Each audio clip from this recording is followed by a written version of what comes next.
Nous rendons grâce au Seigneur pour cette opportunité que nous avons d'entendre sa parole. La parole de Dieu donne la vie. Et je crois que ça va te donner la vie, ça va me donner la vie au nom de Jésus-Christ. Nous allons prier pour commencer. Seigneur, je suis entre tes mains. Je me soumets à ton autorité et à l'influence de ton esprit. Nous prions, nous demandons que tu nous donnes la capacité de révéler ta pensée et que Seigneur Dieu, ce partage nous soit édifiant, instructif au nom de Jésus. Seigneur, que le plan que tu as sur nos vies en nous donnant cette opportunité soit réalisé. Merci Seigneur, car c'est au nom de Jésus nous avons prié. Amen. C'est un privilège pour nous d'écouter Dieu. La semaine passée, j'ai commencé une série d'enseignements avec vous et je vais, par la grâce de Dieu, étudier Juge chapitre 6, chapitre 7 et chapitre 8 avec vous. Et je prie Dieu que ces moments soient des moments où chacun va tirer des leçons pour lui, pour sa famille, pour son entourage, au nom de Jésus. La semaine passée, nous avons parlé des enfants d'Israël qui, arrivaient à un moment de leur vie, étaient sous l'oppression des Madianites et ils étaient exploités, trichés, oppressés, écrasés par ce peuple nomade qui venait prendre leur récolte pour nourrir leurs animaux. Ils ont enduré cette situation pendant 7 ans. Et je me rappelle, je vous disais, quand il y a des situations qui sont désagréables, des situations d'injustice, d'oppression, généralement ce que nous faisons, c'est que on l'endure et on fait avec. Les enfants d'Israël faisaient avec, ils se cachaient dans les montagnes, ils se cachaient et pendant un moment donné, ils se sont dit, mais écoute, on va se cacher jusqu'à quand? Après tout, nous sommes sur notre propre territoire et nous avons un Dieu. Et ils ont crié à ce Dieu. Et c'est là une leçon très instructive pour nous d'apprendre à crier à Dieu lorsque tu es au comble du malheur, au comble de l'oppression, lorsque la situation que tu endures ne te plaît pas. Il ne faut pas se taire. Ils ont crié à Dieu. Et quand ils ont crié à Dieu, Dieu s'est dépêché et Dieu leur a envoyé sa parole, son prophète. Le prophète leur a dit, écoute, ce que vous traversez, c'est parce que vous avez refusé d'écouter Dieu. Et c'est ça qui vous a amené là. Mes frères, mes sœurs, Dieu veut nous faire du bien. Il attend seulement que tu cries à lui. Et si tu cries, il n'hésitera pas. Il volera à notre secours. Des fois, nous laissons nos passés, nous laissons les péchés, les erreurs du passé nous dire que si je crie, c'est inutile.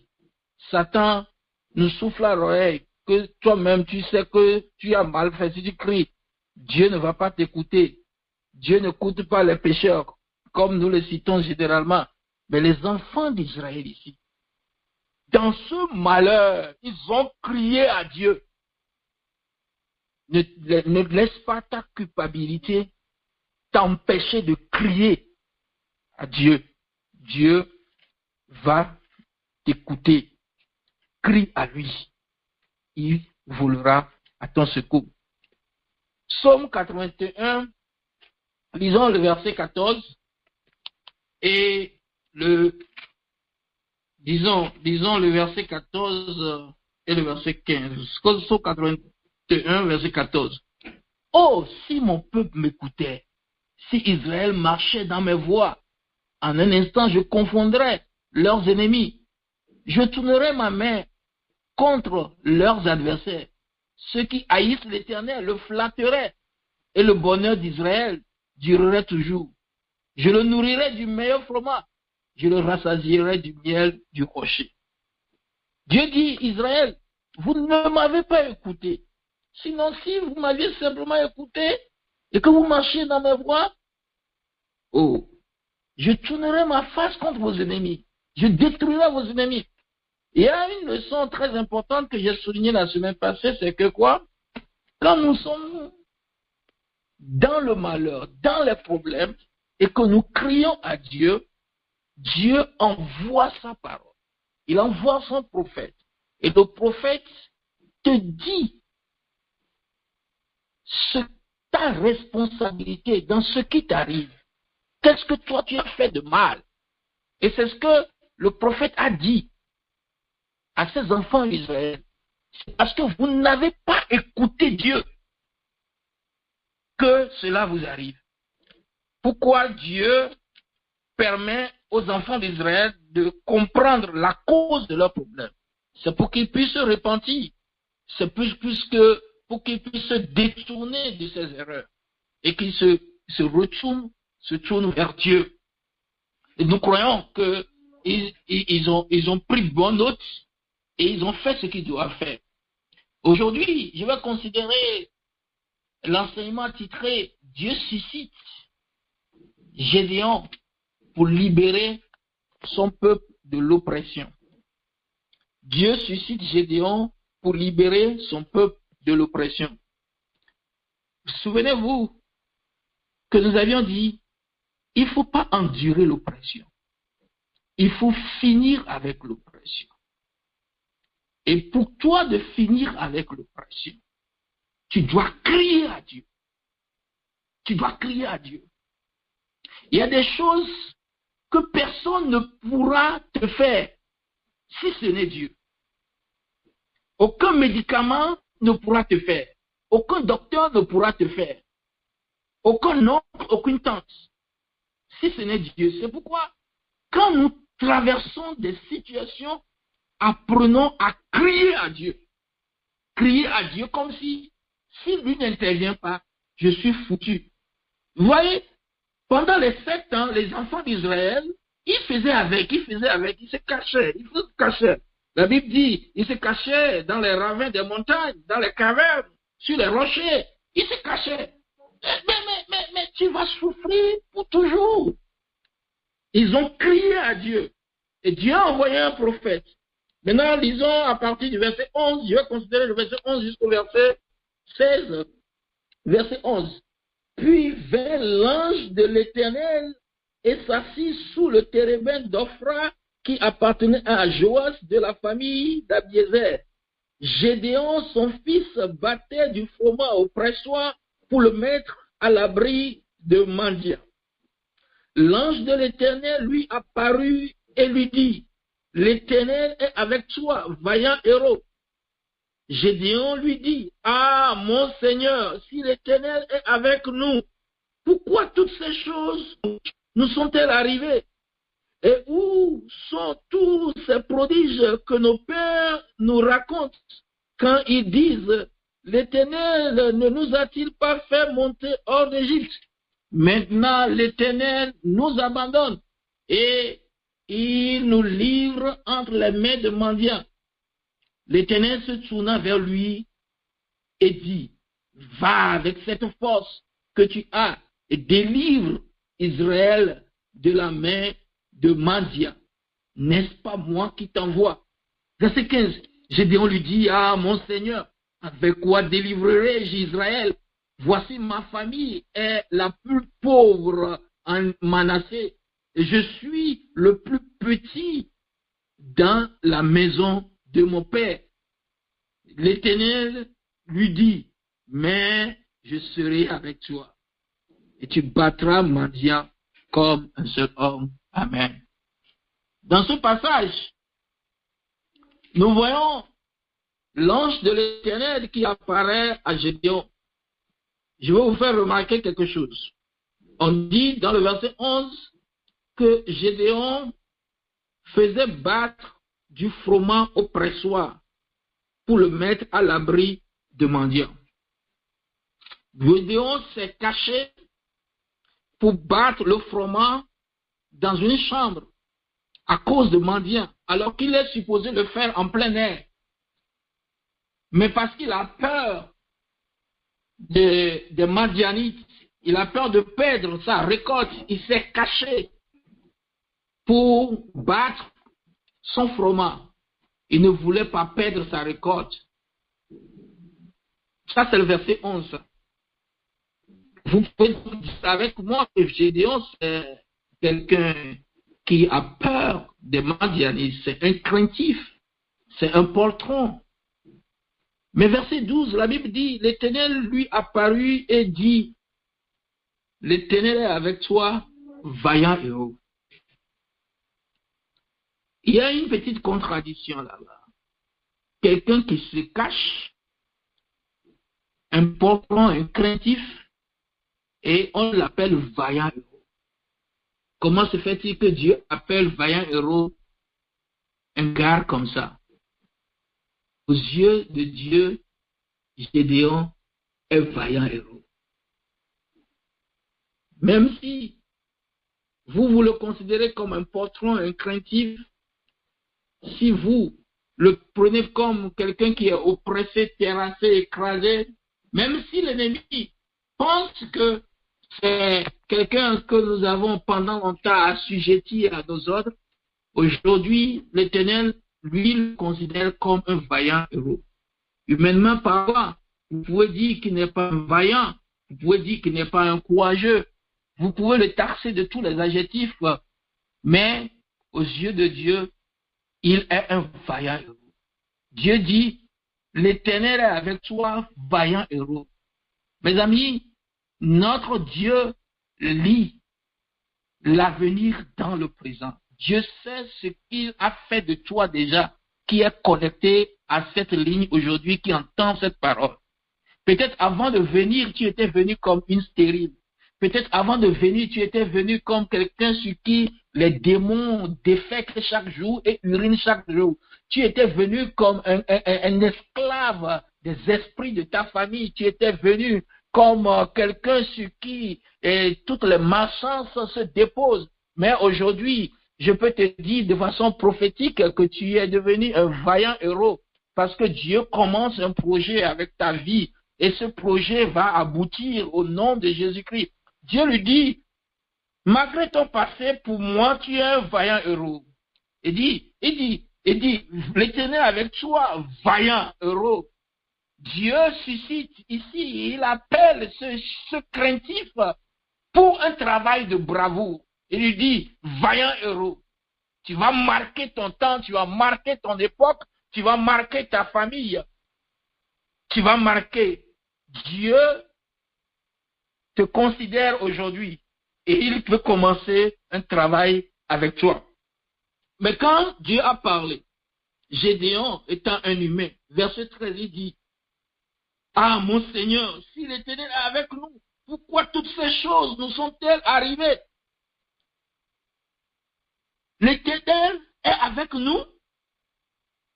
Pourquoi tu dis ça?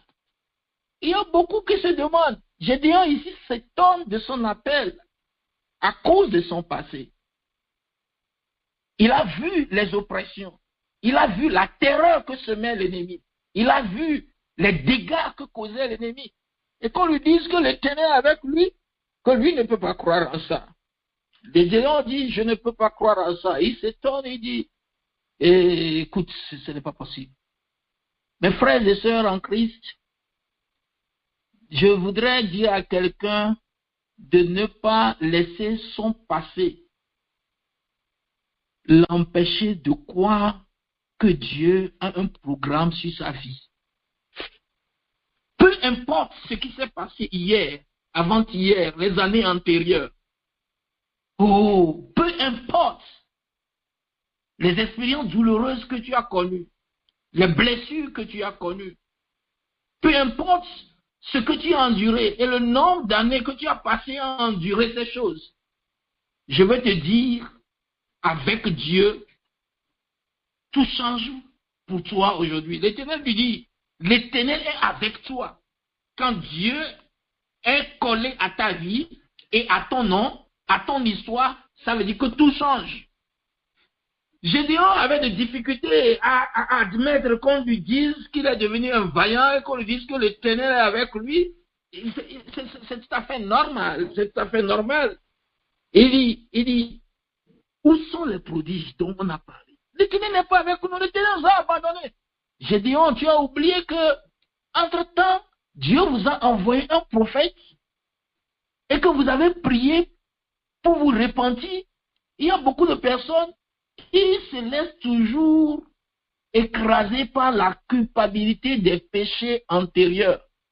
C'est vrai, tu as péché de par le passé, tu as commis des erreurs, des bêtises de par le passé, mais quand tu as entendu parler de Jésus et du sang versé, nous venons de chanter que sans le sang de Jésus, je ne suis rien dans le monde.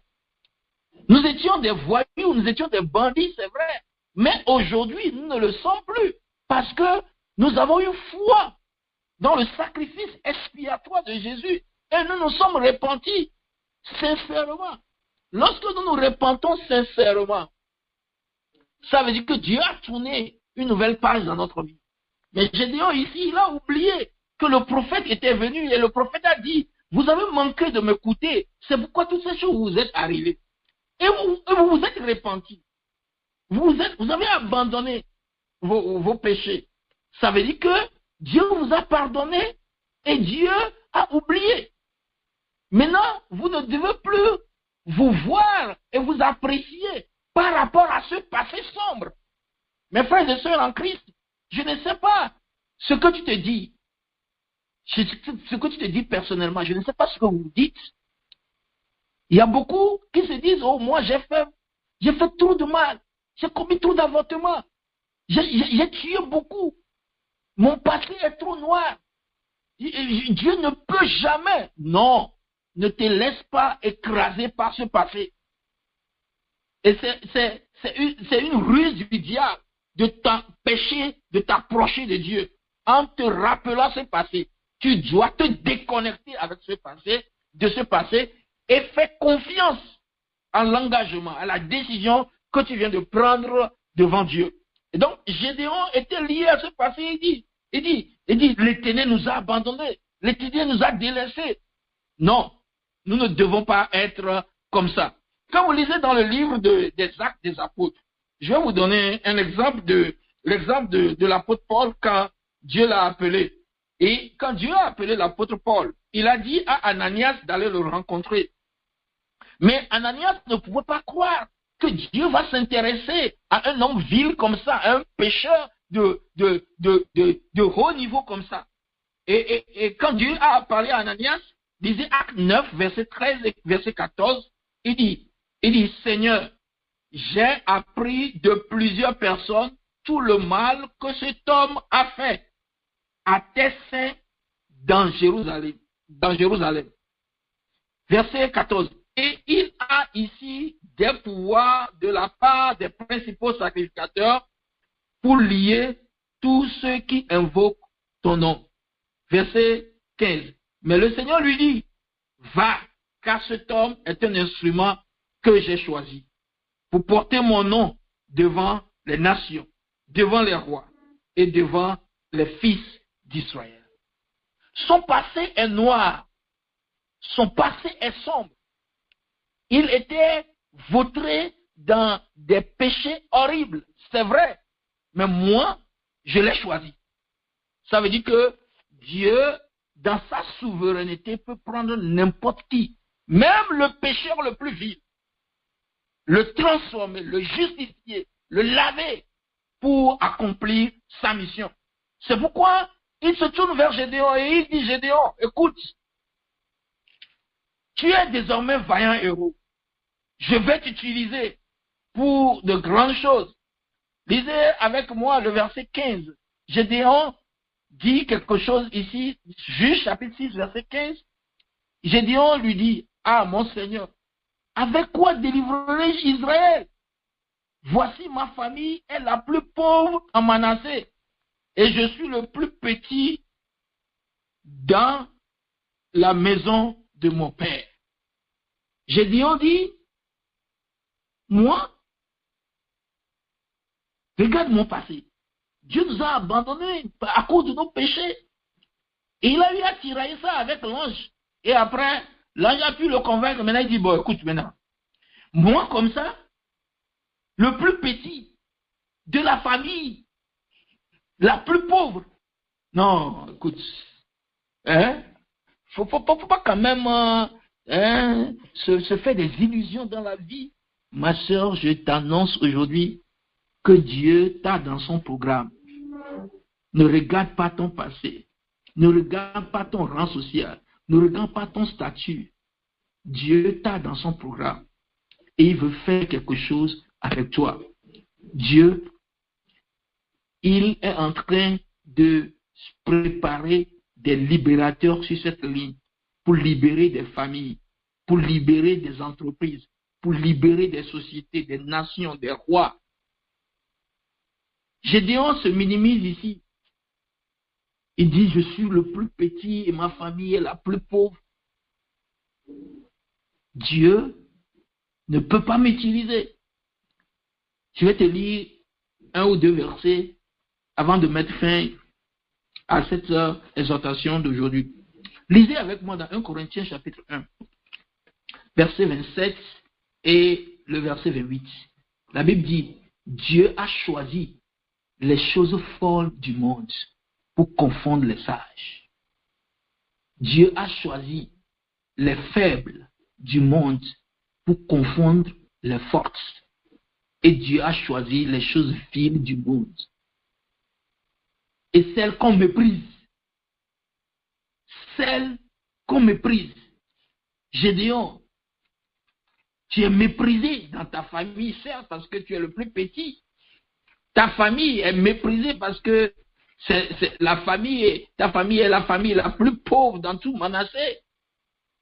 Mais Dieu, il va y choisir les folles, les faibles, les gens qu'on méprise pour faire son œuvre, pour que toute la gloire lui revienne. Je vais dire à quelqu'un qui pense qu'il est suffisamment méprisé et que personne ne peut compter que quelque chose peut commencer avec lui à partir de ce soir, si tu peux me croire, ce qui est arrivé à Gédéon va t'arriver au nom de Jésus-Christ. Celles qu'on méprise, celles qui ne sont point, c'est ce que Dieu utilise pour réduire à néant celles qui sont. C'est ça mon Dieu. Verset 29, il dit, afin que nulle chair ne se glorifie devant Dieu. Aujourd'hui, Dieu dit, Gédéon, vaillant héros, tu es désormais vaillant héros. Je change ton nom. Tu n'es plus un craintif. C'est vrai que je t'ai rencontré dans cette chambre où tu t'es caché à cause des Madianites, mais parce que Israël a prié, je vais te dire que ma soeur, tu es sur cette ligne aujourd'hui, tu seras la réponse à la prière de Dieu, à la prière d'un peuple à Dieu. Quelqu'un est en train de prier dans un village, quelqu'un est en train d'adresser son cri à Dieu dans sa chambre. Et Dieu est en train de trouver un Gédéon ici. Et Dieu lui dit, Gédéon, tu es un vaillant héros. Peu importe le passé, peu importe ce qui se passe, aujourd'hui je te justifie. Tu es méprisé dans ta famille même est méprisée, et toi tu es le plus petit, ça ne m'empêche pas d'utiliser. Vous verrez que plus tard, Dieu a utilisé beaucoup de personnes comme ça, des gens qu'on méprise, des gens que personne ne considère, pour glorifier son nom. Vous connaissez l'histoire de David. David, le plus petit de sa famille, quand il était venu dire qu'il va combattre Goliath, ses frères ont ri fatigués. Ils pensaient que c'est de la présomption. Ils pensaient que non, ce gars-là, même Goliath, quand il a vu David, il a ri, et puis après, il a maudit par ses dieux. Je veux te dire, ma soeur, mon frère, tu es un vaillant héros sur cette ligne. Des familles auront besoin de toi. Je parle sur quelqu'un ce soir. Des peuples auront besoin de toi. Des nations auront besoin de toi. L'Éternel te suscite et il veut faire quelque chose avec ta vie. Ne sois plus lié par ton passé. Mais crois-moi, crois en la parole de Dieu. Crois ce que Dieu dit. Que peu importe son passé, peu importe ton histoire, peu importe ton arrière-plan. Il dit, pour moi, tu es un vaillant héros. Je serai avec toi. J'annonce à quelqu'un que Dieu sera avec lui. Et Dieu va le susciter. Dieu est en train de te susciter pour libérer des familles, pour libérer des peuples, pour libérer des nations, et pour que la gloire lui revienne. Il choisit ce qu'on méprise, les folles, les faibles, pour faire son œuvre. Et il fera son œuvre avec toi. Crois et laisse-toi à lui. Et ce sera ainsi au nom de Jésus-Christ.